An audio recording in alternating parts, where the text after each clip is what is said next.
soi-disant refusé, mais moi, en 2009 ou en 2010, on venait d'arriver.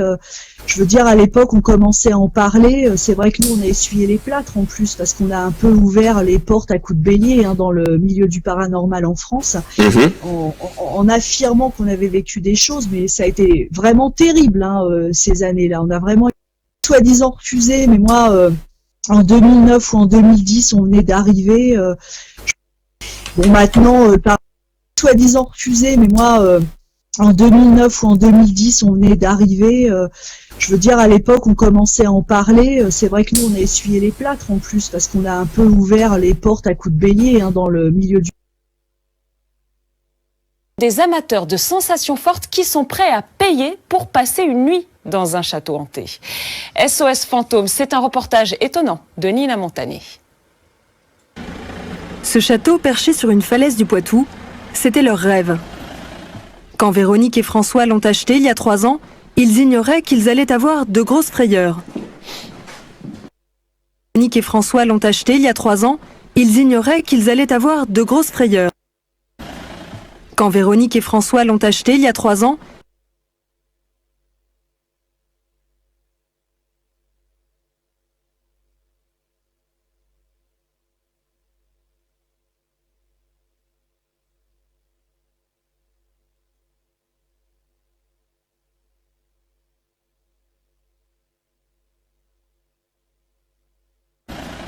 Quand Véronique et François l'ont acheté il y a 3 ans, ils ignoraient qu'ils allaient avoir de grosses frayeurs.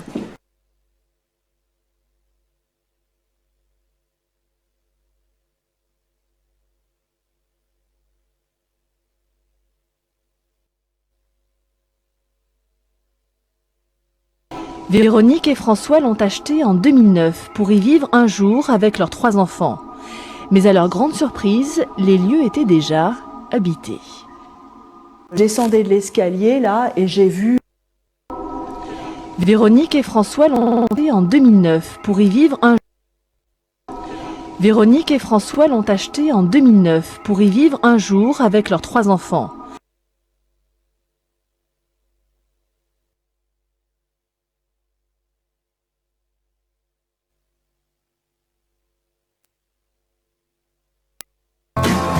En août 2008, les nouveaux propriétaires prennent possession des lieux et se lancent immédiatement dans des travaux de restauration.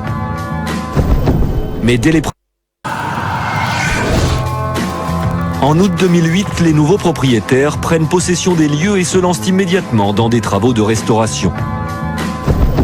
Mais dès les premières semaines, En août 2008, les nouveaux propriétaires prennent possession des... En août 2008,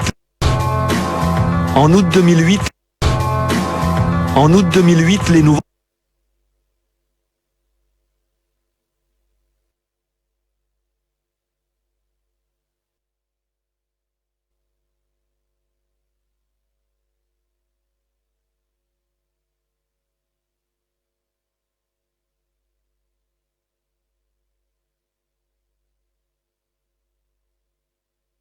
Bienvenue dans la Vienne, au milieu des collines verdoyantes où se dresse l'imposant château de Véronique et François-Joseph.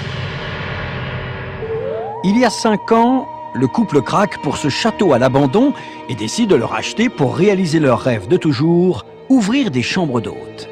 Mais voilà, à peine installés, il se passe des choses étranges. Ce qui est étonnant,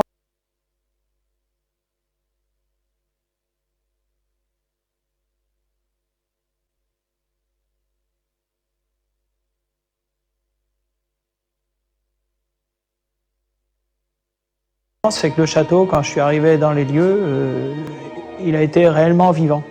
C'est-à-dire, ce qui est étonnant, c'est que le château... Pour ce château à l'abandon et décident de le racheter pour réaliser leur rêve de toujours, ouvrir des chambres d'hôtes. Mais voilà, verdoyante où se dresse l'imposant château de Véronique et François-Joseph. Il y a 5 ans, le couple craque pour ce château à l'abandon et décide de le racheter pour réaliser leur rêve de toujours, ouvrir des chambres d'hôtes. Mais voilà, à peine installés, il se passe des choses étranges. Ce qui est étonnant, c'est que le château, quand je suis arrivé dans les lieux, il a été réellement vivant.